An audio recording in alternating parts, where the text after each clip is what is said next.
Since July, there's been an awful lot of news in the economy, and I just wanted to get your thoughts on some of those as it fits into not only the overall economic environment, but also specifically then to housing, where we'll wrap up. First, the conversation of recession. It has not been, of course, a big conversation for some time. We've been in a 120-month expansion, but it has turned into kind of the regular news channel now, which is recession, are we going into one, et cetera, et cetera. Before we ask you that question as to whether or not we're going to go into one, can you give us a definition, just for our audience, of what a recession is?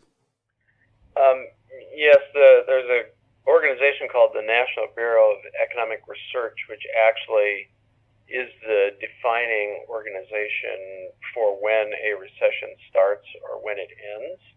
And typically, it's not a completely hard and fast definition, but generally it's a couple of consecutive quarters of negative income or GDP growth in the economy. And then they look at several variables, about 5 or 6 different variables, to make that determination.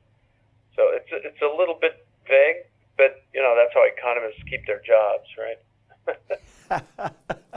Well, we've been running, of course, growth. I think in the second quarter, they just finalized, or at least for the last time finalized their view, about 2.3% of positive growth.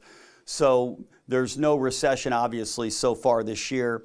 What are your thoughts? Are you forecasting one either in 19 to begin or in 20? What does your forecasting models tell you with regard to a potential recession on the horizon?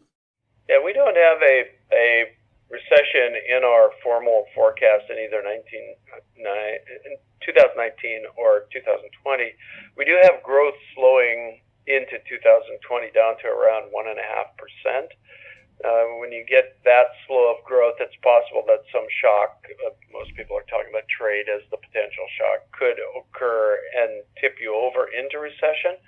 But it's not actually a part of our recession of our forecast. And part of that reason is that we think that the Fed, which recently cut rates and we think is going to cut rates again in September and again in December, is also expecting a continued slowing in growth and are trying to align monetary policy with that slowdown to prevent a recession.